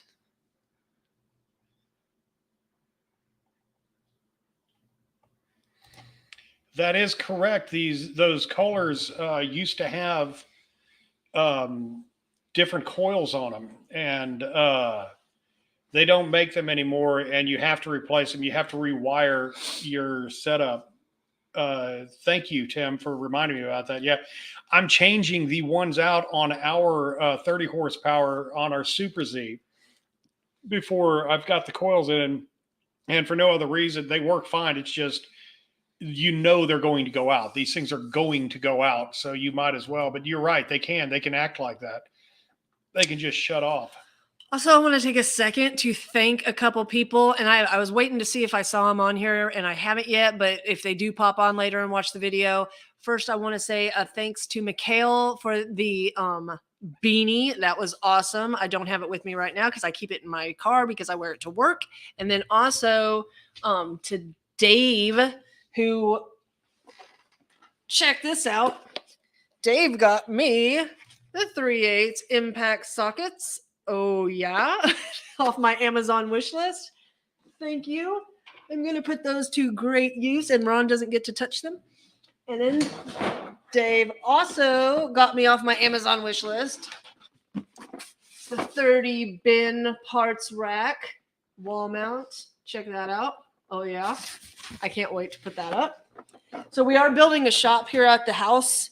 And so a lot of this stuff that y'all have sent me, I'm not taking it up to my shop because I'm using it here to make all my videos with and stuff. That way I don't have to bring stuff from the house or from the shop here to film with, because a lot of times, and people wonder about that, why I don't make all my videos up at the shop. And that's because I'm either working and I'm really busy on the counter, or it's just hot and I'd rather be working out in the backyard or in the new shop we're going to build and be able to jump in the pool. And we're not any closer to building a shop, but when it happens, it's just going to happen fast. I mean, they'll just show up and do it. But just what regular 21-inch Honda. I know they're incredibly expensive. I mean, those commercial ones start at like $600, but I mean, they're good. Do I have that? This one's for you. Stella and Brie, if I invent and market 2-stroke scented aftershave, will it sell and will it work? I'll tell you what, Walbro, and then do I have it sitting in here? I think it's over there. Either that or it's in the house. Okay, inside. Hold on. Talk to Ron for a second. I got to get this. Yeah, talk to me. I'm just going to move on, see what's going on. A lot of people asked about our Cougar. We've had our Cougar for a few years now, and we haven't had a chance. And we're kind of waiting for the shop to get built before we really get into it. But as soon as it starts getting nice, we got to start prepping to work on it. So we've got to get it opened back up and start, pulling some of the rust off of it. And are we talking about the Cougar? Yeah, I'm just mentioning the Cougar. But It's a 1968. It comes from a family friend. and it's all original. All the engine parts are original in it, and it even has the original owner's manual with it that was signed from Russellville, Arkansas, where it was sold in 1968. And then he was a member of the Cougar Club of America. Yeah. So he has like every pamphlet that or newsletter that they sent out for the last forever. So that was pretty cool that he gave with us. Okay, so you're already behind and Walbro's already got the market on it. They came out with this. Let me see if I could do it without the. Can you see it? The light. You might have to get up closer to it. Okay, there we go. Scented fuel treatment. And I'm telling you, I put this in my Walbro video when I did the spiral diaphragms. This stuff smells like aftershave. It is delicious. Like, and it's fuel treatment, but it really does smell like aftershave. So you are too late. I don't know. They already got ahead of you on that one. Chain pitch make much of a difference. Chain pitch, yes. Yes, it does. I don't think it makes as much as a difference as chain type, though. Yeah. And when you're talking about a difference between a round tooth, a full chisel tooth, a skip tooth, I think that makes, to me anyway, I don't cut enough to actually have that kind of information, real solid. But I think that that kind of matters more. Oh, go ahead. Oh, I wasn't doing anything. I was going to say thank you, Richard. Once again, 460 in the house. Thank you all so much for hanging out with us. We just hit, or we're almost 53,000 subscribers, which is awesome. Thank you. That's a lot of responsibility. It is. I mean, it is. We feel like we're responsible to. Bryn felt really bad when she was sick that she couldn't get a video done. Yeah. And I'm not much help because I'm kind of the Ike Turner type with her just for fun. I'm like, get out there and make me my video. And she, and it isn't nice. I mean, it isn't right, but she was very ill. I mean, she ran, almost 103 fever for 3 days solid. Yeah. And we didn't see it coming. Our kid came home and he was fine. And then he went back. He said he was fine the next day. He went to school. We picked him up in the middle of the day because he said he had a headache and he just couldn't do it. And I get home, take his temperature. His temperature is 102. I'm like, what's going on? Well, his temperature was gone the next day. So we figure, okay, everything's fine. It's fine. And then Bree got it. Yeah. What's up, Bruce? Thank you for coming in. Bruce is another one. I've got his a link to his channel in the description box below. One of the most awesome channels. Check all them out below. They all put out great. Oh, Randy Rhodes. Oh, what? Well, that's where Zach got it from. Was Randy Rhodes. Rhodes. But still, Zach is the very best live guitar player I've ever seen in my life. He really is. I mean, he's incredible live. But I think Zach would even agree, that Randy was boss. Hold on here. Jaden asks, what is your thoughts about the Stihl FS280? The big Stihl trimmers are awesome. They are very heavy and you will end up having to put a clutch in it. But other than that, and you're going to pay a grip, but they're good trimmers. I highly recommend reading reviews, going online, checking out the Echo stuff though, because the Echo trimmers are excellent. I think the 410, I think the bigger Echoes are the same thing as when you start getting into like the 85 and up on the Stihl. They vibrate less. They're just, to me, they're just more comfortable to use. As far as durability and stuff like that, I really couldn't tell you because I don't have a lot of use for anything that big. But yep. Oh, we must be way behind. Oh yeah, we're 20 minutes behind. Yeah, no, that's why I'm trying to get there. Oh, maybe we should go backwards. Sorry, we are 20 minutes behind on comments. So if you've been, though. Thank you all for being so patient. Thank y'all for hanging out with us. But if we haven't seen, we probably have not seen your question yet because we are still answering questions from like 20 minutes ago. She must be talking. Have you ever seen a Rubik's pyramid shaped puzzle? He has one. He has one Yeah. with like how many sides? I don't know. Like 10 sides. It's crazy. I'm gonna make a video of him doing it and put it on my channel just because it's so impressive to me to somebody be able to do a Rubik's Cube in 15 seconds, especially at 12. So It's a GT160A. I don't know. That's old. What color is it? Is it gray? Or is it orange? And back in the 70s, they were kind of orange, but they had a beige thing, like a taupe color, for a little while. Also, if they're that colored, then they were in the 70s. The GT means it's curved shaft, but I bet it has a long shaft on it. But oh, that's a newer one. Is it? Looks like it. No. Look at that throttle trigger. Oh, okay. It's all boxy shaped. No, it's super old. Yeah, probably 90s. I don't know.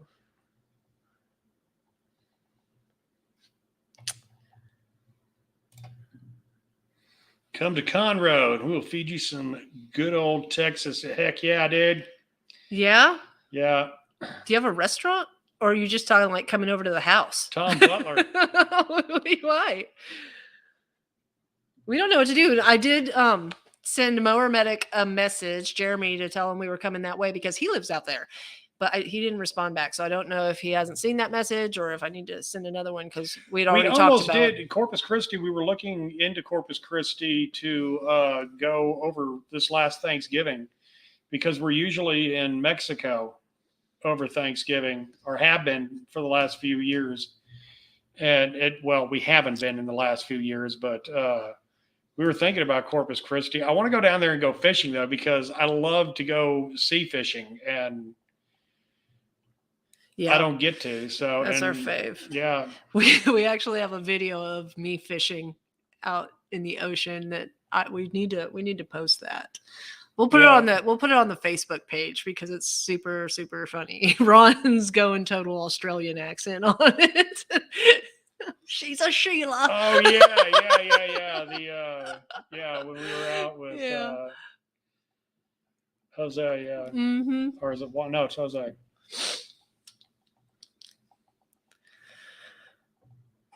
Lawnmower Detective.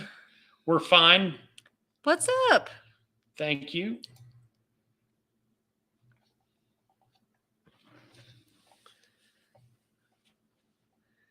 Tom says that's his house. Wifey fixes some really good brisket. What was that place we had that really good steak in Texas? At the cattle yards. Hunter Brothers. That was Stockyards in Stockyards, yeah. Fort Worth. Hunter Brothers is awesome. Yeah. Jimber, check out my buddy Harvey Clark over in Piercy. We have property over in Piercy. We got 4 acres. The Impala in his shop is awesome. The 4 acres I own in Piercy are have been in my family for 100 years, I think, at least 100 years. We're never going to get rid of it. So we get offers to buy it, like once a week from out-of-state companies, but there's nothing on it. There used to be a cabin, but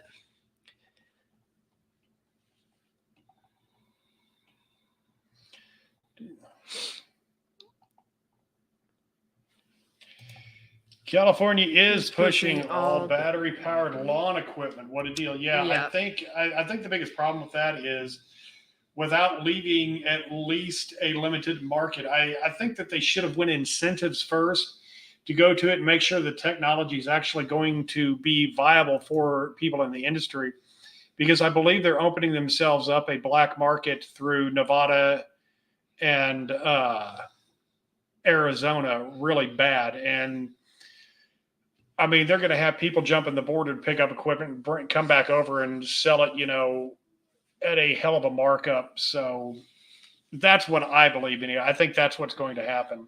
Yeah. There's no way they're going to be able to keep up with it. It would become a jungle. Just like in Arkansas, there's no way that you can just have battery-powered equipment. And it is dirtier collecting stuff to make batteries than it is just running 2-cycle. So I don't care. I'll debate you on that all day long. All right. Anything better than seafoam? After adding it, I've primed the carb and let it sit for a week and it worked. Been an opinion. What solvent do you like? Mechanic in a bottle. Yeah. I've used Mechanic in a bottle a lot of times. It helps to, you know, now I don't know which carburetor you're talking about. I am the 2-cycle person, so it really does well for the diaphragms in the carburetor, the rubber tips on your needles and stuff like that.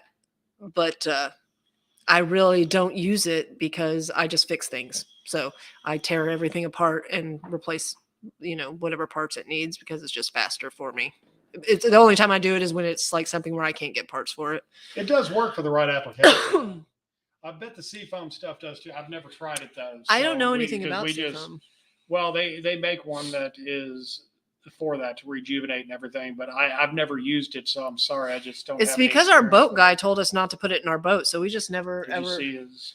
Yes. Okay. Bald Eagle 242. You're awesome, Chickanic. I'm glad you enjoyed it. Thank you so much for that video. That was amazing. Oh. Wow, No's retiring. You're on it. Well, I thought I was old because I'm retiring this week at 61. I'm jealous. I am so far away from that. So I am very jealous now. So I don't even know what retirement will look like. I mean, we'll have a shop here and be working here or something. And... Are aftermarket lawnmower spindles any good? Brandon St. Clair. Yes. The fact of it is that the actual spin. Well, it depends on the mower. Okay. So I'm speaking. I'm speaking before I should, know what you're talking about. But when it comes to like the any of the AYP or the MTD stuff, it doesn't make a difference, really. I don't think the cast is any different. I mean, some of them are. Then again, I'm getting sort of a good aftermarket on some of those, and yeah. I have seen some really crappy aftermarket. The aftermarket is any different than what they're putting on those brands anyway, because they might just privately label them out. Mm-hmm. I mean, Echo, you can buy aftermarket Echo speed feed heads from Rotary Corp, and I mean, they're the exact same thing. They just don't say speed feed on them. I think the plastic's different. Oh, do you? I think it is a little different. I don't think, I don't know. So. I have a John Deere 102 model. That's really old. I have replaced the starter 3 times in the past year. Is there something I need to check? It's just a common issue on it. No, it's not a common issue to replace a starter that much. You have something pulling really hard on that starter for some reason. A lot of the times that has to do with a ground connection or the negative. Either, try running a direct negative to the engine block. And if you can do that, then usually there is on those old John Deeres. But no, there's something going on.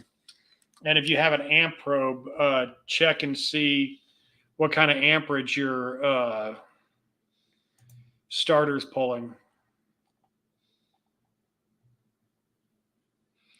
Good night, Bruce. Thank you for popping in. Bruce says Bruce says he's never used seafoam either. Yeah.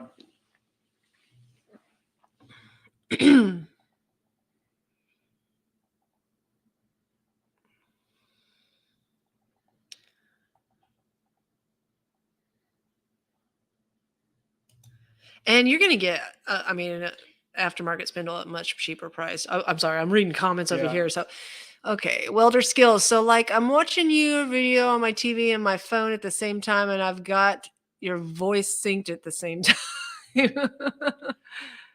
Children do that. I mean, they have something going on the TV, the computer, and their phone at the same time. And they know what's going on all of them. I don't know.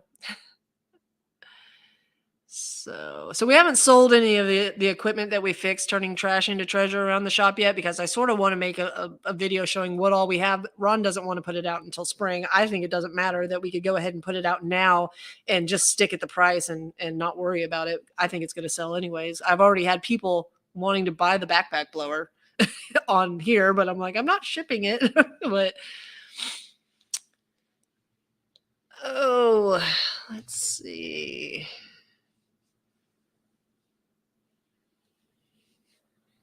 X350 is a really good piece of equipment. It is. It's a really strong mower.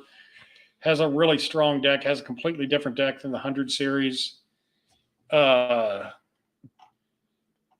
that is a really good riding mower. I've told people before, you can get a lot more tractor than you can zero turn for that $3,000, $3,500 range. So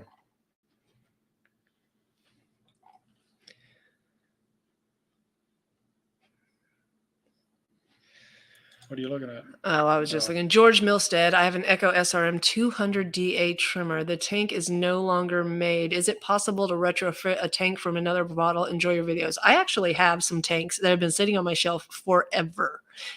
Email me or send me a message through Facebook at the Chickanic page and remind me this question, and I will look for you tomorrow when I go into work or whenever you send the message, because I actually might have one that I'm not going to use. And I actually have a few really old Echo trimmers that I've just held on to that I'm going to part out. So I might have what you need.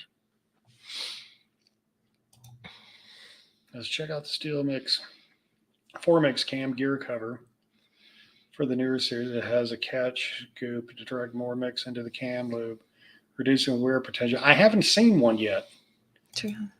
I haven't seen the engine on a one of the newer ones yet. Bree may have, but I don't know. And just not noticed it. I didn't. Because we don't get to go to Steel School. We get to go to Echo School. So it's all trial and error. We still work on them. All the new stuff. All the time. But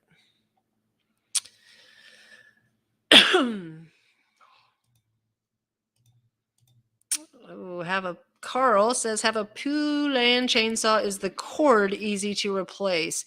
Yeah, it's really easy. And I have a video on how to replace a rewind rope if you want to go check that out. Either have one on a steel. I have it on a steel, but it's the same difference. So yeah, it's about the exact same thing. It's not hard. You need to know how long it needs to be, maybe like 34 to 36 inches, and the right size. And then there's also a funny video on the Facebook page of me of that video whenever I didn't make my knot big enough. Always make your knot big enough, because you will do all that work and it will just go straight through the handle and you will cuss. He says come to his house. Yeah, I saw that. He makes great brisket. We might have to do that. I'm going to hit you up. Okay. Dawn, hi guys. I have a Tecumseh carb on my Ariel. I'm going to guess that's Aaron's snowblower that's acting up. Should I rebuild it or replace? Okay. So, do you want it to leak? We have terrible luck with the Tecumsehs when it comes to trying to kit them. And I don't know. Well, we replace the carbs a lot on those. Is it a steel bowl or a plastic bowl one? There's two different ones. That's a big enough the plastic engine. bowl, it only goes on the riders, doesn't it? No. I mean, they put it depends. It goes on their engines that are over 9 horsepower. It did anyway. But anyway, if it's one of the plastic bowl ones, yeah, kit it. If it's one of the metal bowl ones, I mean, you can take your chances with the part if you can find them. Go ahead and try it. I mean, seriously, like we sell the kit for $7.95 and the jet's $2 or $2.95 or something like that for the plastic jet. Try it. Yeah, we're missing Mick. Mm-hmm. Yeah. But I did get to catch some of the live stream that everybody did. I forgot what channel it was on. I'm terrible. But Ken? No, it wasn't on Ken's. It was is he on here? I don't know. Stella will know. She was there. Anyways, Stella, I saw the zucchini and John. I guess I've missed the whole situation about John getting a zucchini or a cucumber or something stuck somewhere, but y'all were hilarious. So But I caught it afterwards. So Luke, yes, on Luke's live stream.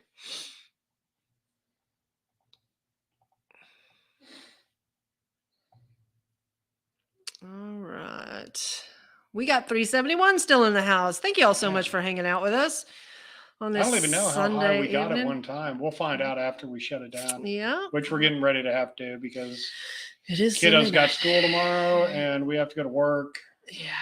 It's supposed to be warm tomorrow, though. It's supposed to be up in the mid-60s. So. It's been like 16 here. I don't do Got to 16. get a lot done. I got to go get my friend's mower again. He's a cap. And he's our bud, though. Yeah, he is. But it's funny. It's always the bars together. It's always the friends' mowers or blowers or whatever that. So I'm trying to catch up here so I don't leave anybody hanging. Kenneth, is the Husqvarna articulating 42-inch any good? No. 2000 for 15 years into. Are we talking about an articulating hedge trimmer? What? I don't know. No, I think he's talking about one of those articulating mowers like that one that we. Oh, is that thing where the deck's out in the front? Yeah. No. If that is the thing where it's a Husqvarna and the deck is like out in front of you, stay away from that. No. Well, I don't know. It depends on what you're cutting. If you're cutting a nice, flat lawn without anything in it, like no rocks, no roots, no clumps of dirt, it'll be fine. We have one that we actually sold it from the shop for someone else. Somebody, wanted to bring it up there and pay us commission to sell it. And the guy took it home, and those spindles and their keepers are just not made to encounter anything hard. It is that. And they hit a rock, and it busts a little pin keeper in it, and they're a timed deck. Mm-hmm. And I'd fix it for him. He'd take it home. He'd hit something. It would shear the pin. He brought it up. I finally, what I tried to do for him was open the slots up just a little bit and run, a piece of hardened steel down in there. That didn't work out real well. That blew a spindle out till finally I was just like done working on it. But I guess if you have, like a nice flat Zoysia lawn or something like that, then yeah, I mean, they mow great when they're mowing, but. Hold on.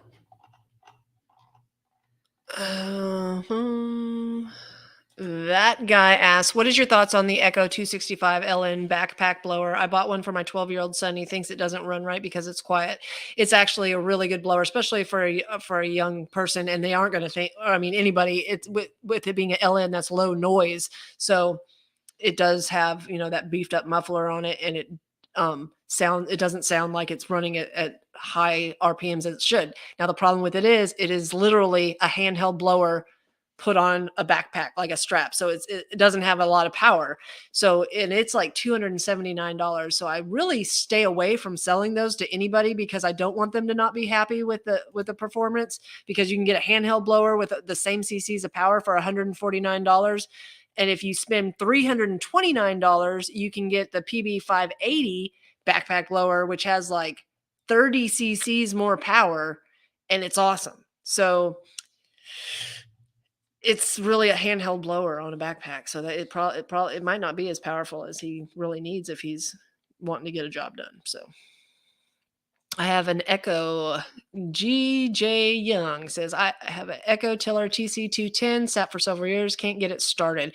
The good thing about the TC210 is it's an excellent made engine, but if it sat for a long time, you're going to have to put a kit in it. I have a video on a pole saw, an Echo pole saw, one of my first videos, and it has the same exact carburetor on it, probably, that your TC210 does. So you'll know, it'll show you exactly what you need to change out and everything, even the fuel lines and the fuel filter and the grommet and how the fuel lines go on. So you can go check that out.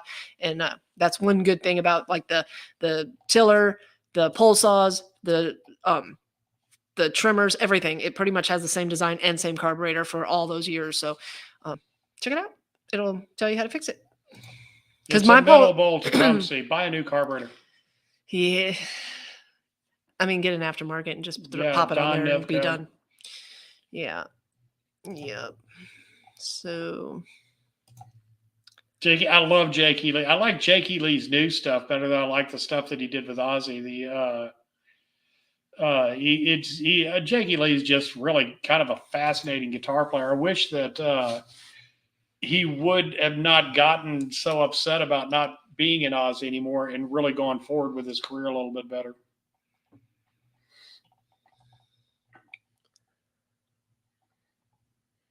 yeah, the one with Luke and Mend It Man. That was it, Stella. You're right. I saw it. I should have joined in on that if I would have been there, but because it seemed like a good time.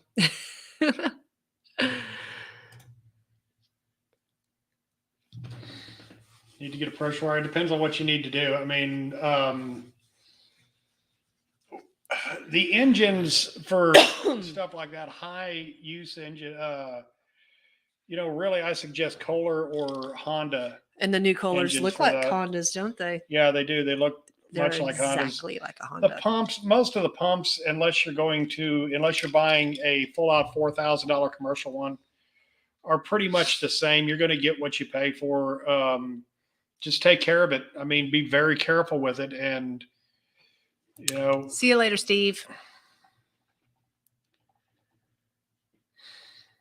But in particular, brand name, no. I mean, they're pretty much all the same.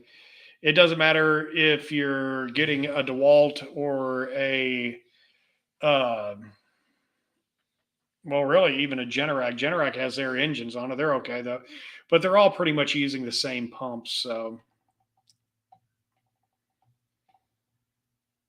have you seen the new blades on the Cub Cadet tractor? Yes, I have. Those easy adapt blades. Yeah, the guy brought me the blades to change, and we told him what it would cost labor-wise, and then I had to spend 15 minutes underneath his deck with a wire brush on the end of my drill trying to get all the crap away from where the blade adapts to it so that it would move so that I can get those blades off. So now I'm telling everybody it's going to cost 2 to 3 times as much as change your blades, because you have to pretty much clean the deck out completely to change those blades. I do not like them. All right, it's been 2 hours. We're gonna head but out. We got to get. Oh, we still got more. Yeah, we got lots more actually, because you're catching up. Yeah, I'm catching up. I know I skipped some of y'all. I really am sorry. We're gonna go back to every other week on the live stream. So hopefully, Ron is obviously a mutt. He didn't get any sickness at all. So that was awesome. I had the man cold. Okay, before Thanksgiving. And we all know that that's the most deadly disease on the planet, man cold. Yeah. So, all right. I'm still looking. Hold on. Good night, y'all. Everybody's saying good night, so I don't want to keep everybody up. Yes, we're up. I don't know if I missed anybody's questions, though. I don't think I did. All right. If y'all would, go check out Chickanic.com where you can get Chickanic shirts. If you wanted to say work like a girl on it for your special someone, send me a message and I can get that done. I have long sleeve shirts, hoodies, and t-shirts. So that would be awesome. Thank y'all so much for hanging out with us. And, thank y'all. 53,000 almost subscribers. Y'all rock. Yeah, we've got a lot coming up. We're having a lot of fun doing this. Actually, we don't do anything else anymore. No. So there ended up being no places to play music at. And so rock band's pretty much over. Actually, Ron started another band. Sort of. These are my buddies, and before I fade away, I want to play with my buddies one more time. So we'll probably get to play one gig, and that's going to be about it. So until next time, thank you all so much. Stay safe, stay well.